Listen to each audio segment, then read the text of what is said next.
आधी रात का सन्नाटा था, लेकिन मेरे कानों में अब भी उनके शब्द गूंज रहे थे। एक बार मेरी तरफ देखें तो समझेंगी कैसा महसूस होता है।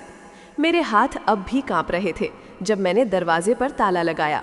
उस पल मुझे एहसास हुआ कि जिस रिश्ते को मैंने पवित्र माना था, उसकी दिशा पूरी तरह बदल चुकी थी। उस रात मेरा दिल सिर्फ डर से नहीं, बल्कि एक अजीब से टूटेपन से भर गया था।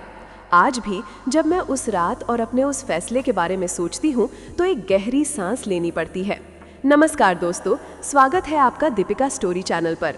उम्मीद है आप सभी स्वस्थ और सुरक्षित होंगे। आज की कहानी आपको अंदर तक छू जाएगी, इसीलिए अपनी हेडफोन लगा लीजिए और हो सके तो अकेले में सुनिए। अगर आप चैनल पर नए हैं तो अभी सब्सक्राइब कर लीजिए ताकि ऐसी दिल को छू लेने वाली कहानियां आपसे छूटे नहीं। मेरी कहानी दिल्ली की एक आम लड़की प्रिया की है। मैं एक खुशमिजाज और सपनों से भरी लड़की थी। दिल्ली विश्वविद्यालय में अपनी पढ़ाई पूरी करते ही मेरी मुलाकात राहुल से हुई। राहुल मुंबई का रहने वाला एक संस्कारी और सुलझा हुआ लड़का था। हमारी पहली मुलाकात एक कॉमन फ्रेंड की पार्टी में हुई थी। मैं अपनी दुनिया में खोई हुई थी जब राहुल ने आकर मुझे एक शरारती मुस्कान के साथ छेड़ा। लगता है दिल्ली की हवा में कुछ खास है, जो यहाँ की लड़कियाँ चांद से भी ज्यादा खूबसूरत होती हैं। मैंने पलट कर देखा तो एक लंबा, गोरा और बेहद आकर्षक लड़का मेरे सामने खड़ा था। उसकी आंखों में एक अजीब सी चमक थी जो मुझे अपनी ओर खींच रही थी। हमारी दोस्ती धीरे धीरे प्यार में बदल गई। कॉलेज के दिनों में राहुल और मैं अक्सर दिल्ली के कनॉट प्लेस और इंडिया गेट पर घूमते, घंटों बातें करते, भविष्य के सपने बुनते। वो मुझे मुंबई की कहानियां सुनाता और मैं उसे दिल्ली के किस्से बताती। हमारा प्यार किसी फिल्मी कहानी से कम नहीं था। 2 साल के रिश्ते के बाद हमने अपने परिवारों को बताया। शुरुआत में थोड़ी झिझक थी क्योंकि मैं दिल्ली की थी और राहुल मुंबई का, लेकिन हमारे प्यार की गहराई और एक दूसरे के प्रति समर्पण को देखकर दोनों परिवार मान गए। राहुल के पिता श्री शर्मा मुंबई के एक जाने माने व्यापारी थे। उन्होंने मुझे पहली बार वीडियो कॉल पर देखा था और तुरंत ही मुझे अपनी बहू के रूप में स्वीकार कर लिया था। उनकी आवाज़ में एक गर्मजोशी थी जो मुझे बहुत पसंद आई थी। हमारी शादी बड़े धूमधाम से हुई। दिल्ली और मुंबई दोनों शहरों में जश्न का माहौल था। मैंने अपनी खुशियों के साथ मुंबई में एक नया जीवन शुरू किया। राहुल का घर बहुत बड़ा और सुंदर था, जो मुंबई के पॉश इलाके में था। घर में राहुल के माता पिता और उसकी एक छोटी बहन नेहा रहती थी। नेहा कॉलेज में थी और अक्सर अपनी पढ़ाई में व्यस्त रहती थी। शादी के बाद शुरुआती दिन किसी सपने से कम नहीं थे। राहुल मेरे लिए किसी राजकुमार से कम नहीं था। वो मेरा बहुत ख्याल रखता, छोटी छोटी बातें याद रखता और मुझे कभी अकेला महसूस नहीं होने देता।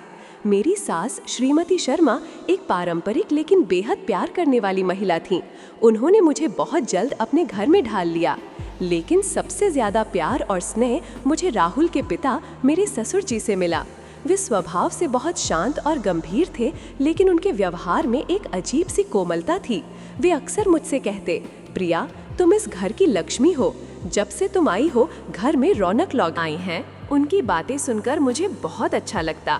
मैं उन्हें अपने पिता की तरह मानने लगी थी, क्योंकि मेरे अपने पिता का देहांत कुछ साल पहले ही हो गया था। वे अक्सर मुझे सलाह देते, मेरे खाने की तारीफ करते और कभी कभी मेरे साथ बैठकर घंटों बातें करते। राहुल अक्सर अपने काम में व्यस्त रहता था, तो ससुर जी ही मेरे साथ समय बिताते थे। वे मुझे मुंबई के बारे में बताते, अपने व्यापार के किस्से सुनाते। मुझे लगता था कि मैं कितनी भाग्यशाली हूँ कि मुझे ऐसा परिवार मिला। धीरे धीरे मुझे ससुर जी के व्यवहार में कुछ बदलाव महसूस होने लगे। ये बदलाव इतने सूक्ष्म थे कि पहले मैंने उन पर ध्यान ही नहीं दिया। वे मुझसे अक्सर अकेले में बात करने की कोशिश करते। अगर राहुल घर पर होता तो वे बहाने से मुझे अपने कमरे में बुलाते और कोई फाइल दिखाने या कोई राय लेने के लिए कहते।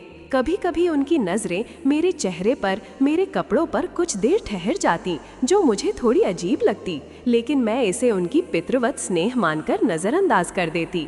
एक दिन मैं रसोई में काम कर रही थी। उन्होंने पीछे से आकर कहा, प्रिया, तुम इतनी सुंदर हो कि तुम्हारी सुंदरता के आगे चांद भी फीका पड़ जाए।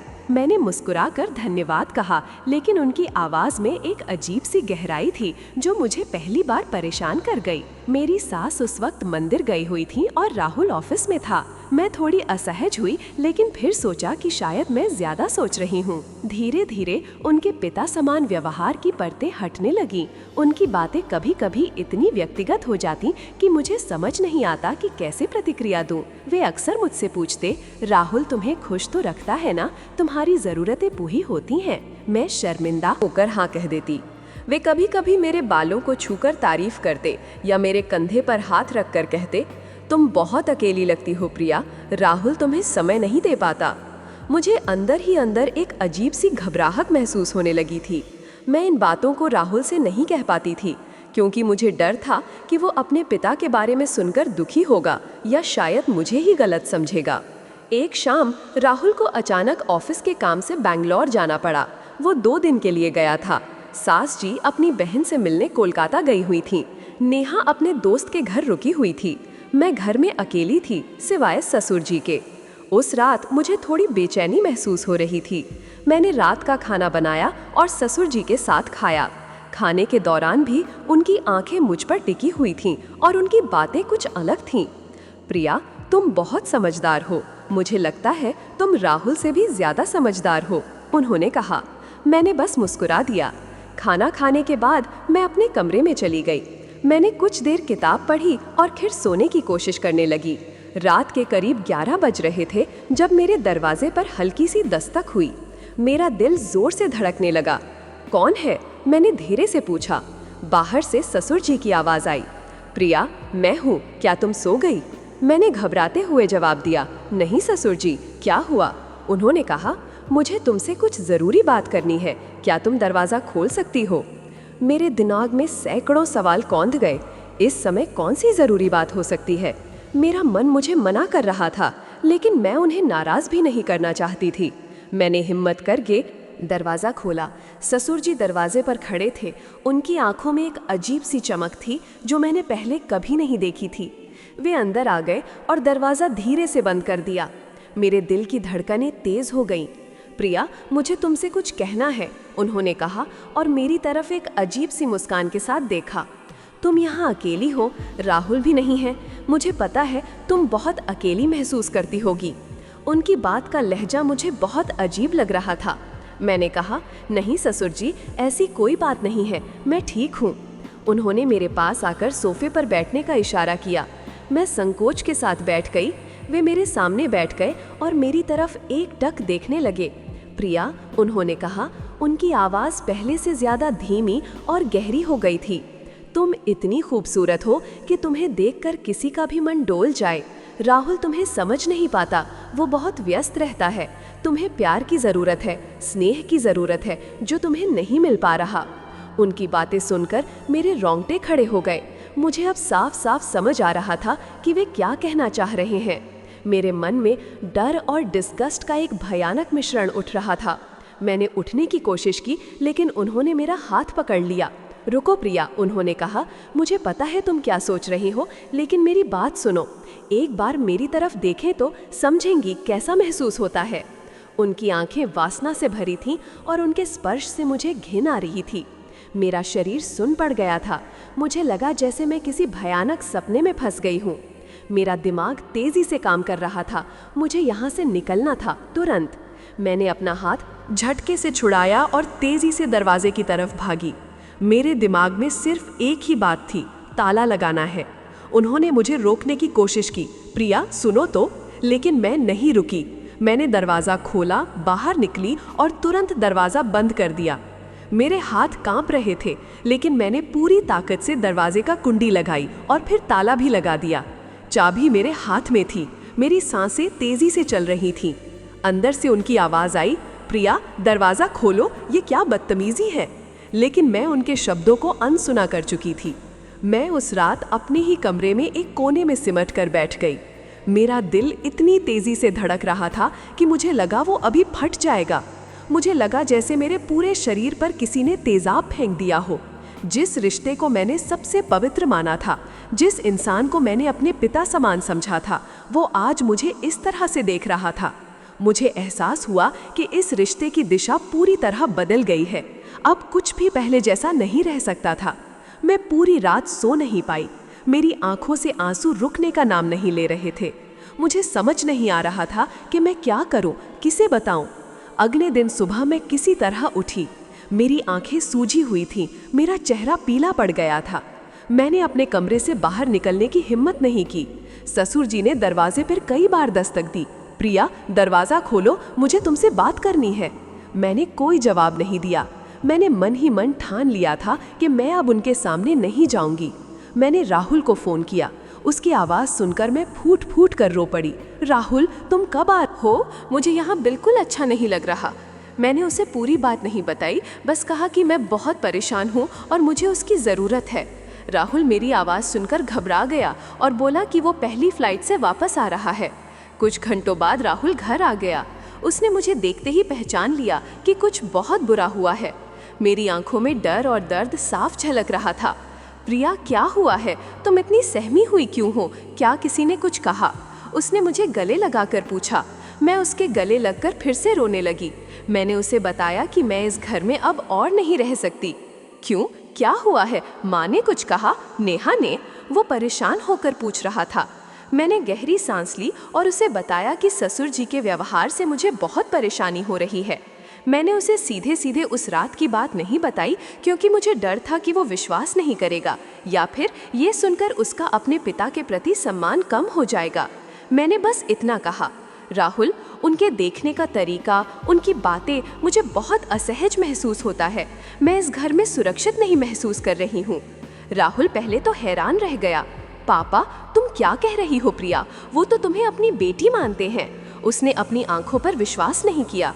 मैंने उसे अपनी सूजी हुई आंखों और डरे हुए चेहरे की तरफ देखने को कहा। राहुल, मैं झूठ नहीं बोल रही हूँ। मैं अब इस घर में एक पल भी नहीं रह सकती। या तो हम यहाँ से चलेंगे या मैं अपने घर दिल्ली वापस चली जाऊंगी। मेरी आवाज़ में दृढ़ता थी। राहुल मेरे दर्द को समझ रहा था, लेकिन अपने पिता के बारे में ऐसी बात सुनकर वो भी सदमे में था। उसने मुझसे और जानने की कोशिश की, लेकिन मैं उसे उस रात के शब्दों को दोहराने की हिम्मत नहीं कर पाई। मैं सिर्फ इतना कह पाई, तुम्हें मुझ पर विश्वास करना होगा राहुल। ये बात सिर्फ मेरे और तुम्हारे बीच रहे। मैं नहीं चाहती कि माँ को या किसी और को पता चले। मैं तुम्हें सब कुछ नहीं बता सकती, लेकिन मैं जानती हूँ कि मैं अब इस घर में नहीं रह सकती। राहुल का चेहरा उदास हो गया। वो अपने पिता से प्यार करता था, लेकिन मेरी हालत देखकर वो समझ गया कि मामला गंभीर है। उसने थोड़ी देर सोचा, फिर मेरे हाथ पकड़कर कहा, ठीक है प्रिया, अगर तुम सुरक्षित नहीं करती तो हम यहाँ नहीं रहेंगे। उसका ये फैसला सुनकर मुझे थोड़ी राहत मिली, लेकिन साथ ही एक अपराध बोध भी हुआ कि मैं अपने पति को उसके परिवार से दूर कर रही हूँ। उसी शाम हमने अपनी माँ को फ़ोन करके बताया कि राहुल का ट्रांसफ़र दिल्ली हो गया है और हम वहीं शिफ्ट हो रहे हैं। ये सब झूठ था, लेकिन हमने कोई और रास्ता नहीं देखा। ससुर जी को भी ये बात बताई गई। उन्होंने मुझे बहुत अजीब नज़रों से देखा, लेकिन कुछ कहा नहीं। शायद उन्हें लगा कि मैंने राहुल को सब बता दिया है। उनकी आंखों में अब शर्म या पछतावा नहीं, बल्कि एक अजीब सी कड़वाहट थी। 2 दिन के अंदर हमने मुंबई का घर छोड़ दिया और दिल्ली में एक छोटे से अपार्टमेंट में शिफ्ट हो गए। राहुल ने अपनी कंपनी में ट्रांसफ़र के लिए आवेदन किया, जो कुछ मुश्किलों के बाद मिल गया। शुरुआत में हमारे लिए ये सब बहुत मुश्किल था। हमने एक नया शहर, एक नया घर और एक नया जीवन शुरू किया था। राहुल को अपने परिवार से दूर रहने का दुख था और मुझे भी पता था कि मेरे कारण ये सब हुआ है। धीरे धीरे हमने अपनी नई जिंदगी में खुद को ढाला। राहुल ने मुझे कभी उस रात के बारे में और जानने के लिए मजबूर नहीं किया। उसने मुझ पर पूरा भरोसा रखा और यही मेरे लिए सबसे बड़ी बात थी। हमने मिलकर एक नया घर सजाया और एक दूसरे के साथ रहकर हमने उस दर्द को भुलाने की कोशिश की। हमारी शादी पहले से ज़्यादा मजबूत हो गई थी, क्योंकि हमने एक मुश्किल दौर को साथ मिलकर पार किया था। आज भी जब मैं उस रात और अपने उस फैसले के बारे में सोचती हूँ तो मेरे मन में कई सवाल उठते हैं। क्या मैंने सही किया? क्या मुझे राहुल को सब कुछ बता देना चाहिए था? क्या मुझे अपने ससुर जी का सामना करना चाहिए था? लेकिन फिर मुझे याद आता है कि मैंने उस पल में अपने आत्मसम्मान और अपनी सुरक्षा के लिए वो कदम उठाया था। उस रात मैंने सिर्फ एक दरवाज़ा बंद नहीं किया था, बल्कि मैंने एक ऐसे रिश्ते को हमेशा के लिए बंद कर दिया था जिसने मुझे अंदर तक हिला दिया था। मेरा वो फैसला मेरे लिए कितना सही था, ये तो समय ही बताएगा। लेकिन उस रात के बाद मैंने कभी पीछे मुड़कर नहीं देखा। आज भी वो कड़वी याद मेरे जहन में कहीं गहरे बैठी है, जो मुझे सिखाती है कि रिश्ते कितने भी पवित्र क्यों ना लगे, कभी कभी उनकी दिशा इतनी भयानक रूप से बदल सकती है जिसकी हम कल्पना भी नहीं कर सकते। ये कहानी हमें सिखाती है कि कभी कभी हमें अपने आत्मसम्मान और सुरक्षा के लिए कड़े फैसले लेने पड़ते हैं, भले ही वे कितने भी मुश्किल क्यों ना हो। अगर आपको ये कहानी पसंद आई हो तो इसे लाइक करें, कमेंट करके अपने विचार जरूर बताएं और हाँ, दीपिका स्टोरी चैनल को सब्सक्राइब करना न भूलें। मिलते हैं अगली कहानी में, तब तक अपना और अपनों का ख्याल रखें। धन्यवाद।